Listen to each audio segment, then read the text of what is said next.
Hello दोस्तों, मैं आशीष दीप tutorials business के इस चैनल पर आपका स्वागत करता हूं। आज हम पढ़ने वाले हैं क्लास 10th का साइंस सब्जेक्ट और इसमें हम लोग एक बहुत ही अच्छा टॉपिक पढ़ेंगे जिसका नाम है दर्पण। दर्पण बेसिकली तीन प्रकार के होते हैं। पहला होता है उत्तल और दूसरा होता है अवतल और तीसरा होता है समतल।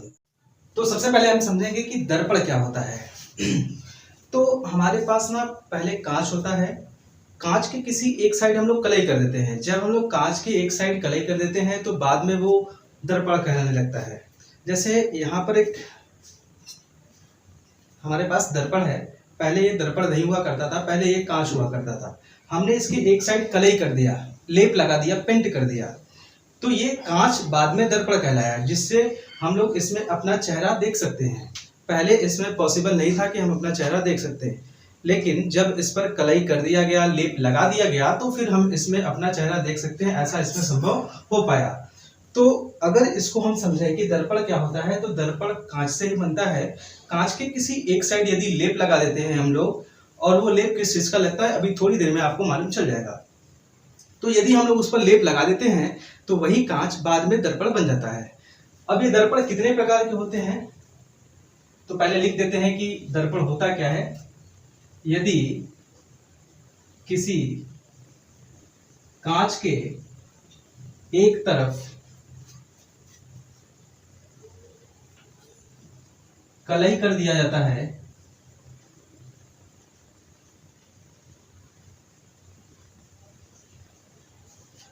तो वही कांच दर्पण कहलाता है।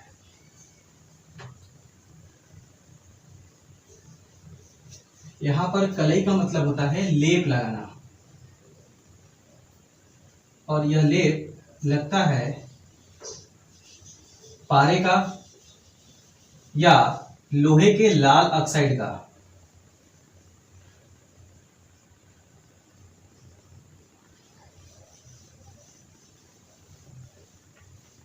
ये या में है, या तो हम पारे का इस्तेमाल करेंगे या तो लोहे के लाल ऑक्साइड का इस्तेमाल करेंगे।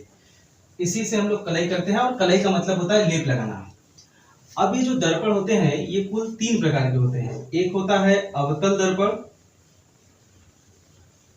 दूसरा होता है उत्तल दर्पण,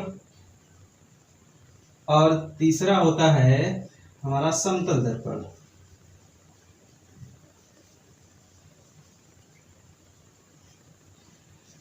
ये जो अवतल दर्पण और उत्तल दर्पण है, ये दोनों दर्पण को हम लोग गोलीय दर्पण कहते हैं। क्यों कहते हैं अभी आपको मालूम चल जाएगा कि इनको गोलीय दर्पण क्यों कहते हैं। क्योंकि इन अवतल दर्पण और उत्तल दर्पण को हम लोग किसी कांच के खोखले गोले को काट करके बनाते हैं। जैसे हम मान लेते हैं कि हमारे पास कांच का कोई खोखला गोला है इस तरीके से, और इस कांच के खोखले गोले को यदि हम इस तरीके से काट देते हैं और इसका ये वाला हिस्सा बाहर की तरफ निकालते हैं, और निकालने के बाद यदि इसके उभरे हुए तल पर कलई करते हैं, यदि ऐसा हम लोग पाते हैं कि इसके उभरे हुए तल पर कलई कर दिया गया है, तो इसका अंदर वाला तल जो है, वो जो धसा हुआ तल आपको दिखाई पड़ रहा है इस साइड से, वो धसा हुआ तल परावर्तक तल कहलाता है। और उस स्थिति में हम लोग इस दर्पण को अवतल दर्पण कहते हैं। ये हमारे लिए क्या कहलाएगा, अवतल दर्पण। अब यदि हम इसी कांच के खोखले गोले में से ये वाला हिस्सा काटते हैं और बाहर निकालते हैं, तो हमारे पास कुछ इस तरीके की आकृति मिलेगी। और इसके अंदर की साइड मतलब धसे हुए तल पर, उस बार हमने इसके उभरे हुए तल पर किया था और इस बार हम इसके धसे हुए तल पर कलई करते हैं। यदि ऐसा होता है कि इसके धसे हुए तल पर कलई कर देते हैं, तो इसका इधर वाला जो तल होता है वो परावर्तक तल कहलाएगा। इसमें ये धसा हुआ तल परावर्तक तल था, इसमें उभरा हुआ तल परावर्तक तल है, तो इस वाले दर्पण को हम लोग नाम दे देते हैं उत्तल दर्पण। यहाँ पर हमको अवतल दर्पण मिल गया, यहाँ पर हमको उत्तल दर्पण मिल गया। ये अवतल दर्पण और उत्तल दर्पण किसी कांच के खोखले गोले को काट करके बनाया जाता है, इसलिए अवतल दर्पण उत्तल दर्पण इन दोनों को हम लोग गोलीय दर्पण कहते हैं। क्या यहाँ तक की बात आपको समझ में आ गई है? तो अब हम समझेंगे कि समतल दर्पण क्या होता है। अब हम मान लेते हैं कि हमारे पास कोई एक समतल कांच था। इस समतल कांच के यदि किसी एक साइड, चाहे उस साइड चाहे इस साइड, हम लोग क्या कर देते हैं, कलई कर देते हैं। कलई करने का मतलब फिर से लेप लगाना।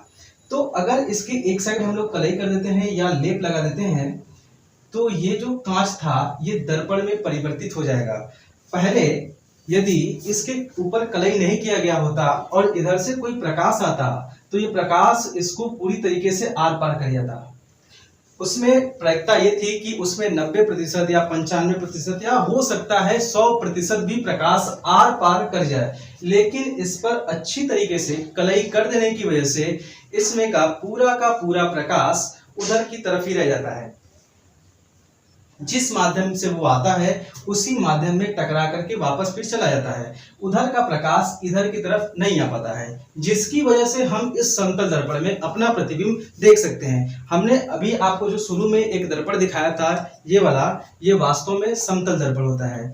समतल दर्पण की ये खासियत होती है कि हम किसी भी वस्तु को जितना बड़ा इसके सामने लेके आते हैं उस वस्तु का प्रतिबिंब इस दर्पण के अंदर उतना बड़ा ही बनता है। जैसे अगर इस मार्कर को इस दर्पण के सामने इस तरीके से रखते हैं तो जितना बड़ा ये मार्कर होगा उतना बड़ा ही प्रतिबिंब उसका इस दर्पण में बनेगा। लेकिन यदि हम बात करें कि उत्तल दर्पण और अवतल दर्पण की, तो इसमें ना प्रतिबिंब का आकार छोटा और बड़ा हो सकता है, वो अलग अलग कंडीशन के हिसाब से होता है, परंतु समतल दर्पण में ऐसा बिल्कुल नहीं होता है। तो अगर आपको यहाँ तक की पहले कहानी समझ में आ गई हो, यहाँ तक की बातें आपको समझ में आ गई हो, तो कृपया करके यहाँ तक का स्क्रीनशॉट ले लीजिए और इसको मिटाते हैं और इसके आगे हम शुरू करते हैं। तो उम्मीद है आपने स्क्रीनशॉट ले लिया होगा। अब हम उत्तल दर्पण, अवतल दर्पण और समतल दर्पण तीनों का डिफिनेशन इस बोर्ड पर लिखते हैं, आप उसका स्क्रीनशॉट ले लीजिएगा, ठीक है।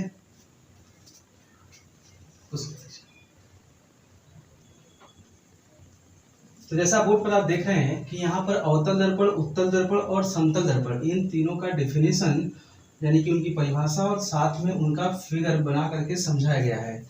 अब देखिए एक एक को जरा हम पढ़ के आपको फिगर के माध्यम से समझा देते हैं। जैसे पहले अवतल दर्पण में लिखा हुआ है कि यदि किसी कांच के उभरे हुए तल पर कलई करते हैं, जैसे हमारे पास एक गोली दर्पण है, इसके उभरे हुए तल पर हम लोग कलई कर देते हैं और धसा हुआ तल परावर्तक तल कहलाता है। देखिए इसके उभरे हुए तल पर हमने कलई कर दिया है और इसके धसे हुए तल पर हम लोग हम इसके धसे हुए तल को क्या बोलते हैं, परावर्तक तल। तो जब हमारे पास ऐसा कोई कांच होगा कि जिसके उभरे हुए तल पर कलई कर देते हैं और धसा हुआ तल परावर्तक तल कहलाता है, तो ऐसे दर्पण को हम लोग अवतल दर्पण कहते हैं। इसी का ठीक उल्टा उत्तल दर्पण में यदि किसी कांच के धसे हुए तल पर कलई करते हैं, इसके उभरे हुए तल पर कलई था, इसके धसे हुए तल पर कलई होगा। कांच इस तरीके का है और इसके धसे हुए तल पर हम लोग क्या कर देते हैं, कलई कर देते हैं। यदि ऐसा होता है कि इसके धसे हुए तल पर कलई होती है और उभरा हुआ तल परावर्तक तल होता है, तो ऐसे दर्पण को हम लोग उत्तल दर्पण कहते हैं। जबकि समतल दर्पण एकदम इजी है।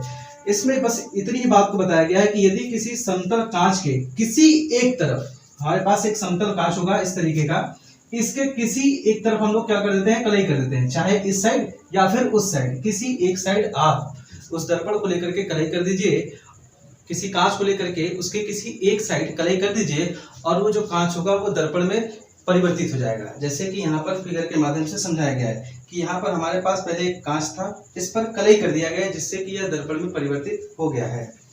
तो उम्मीद है कि आज का टॉपिक आपको समझ में आया होगा।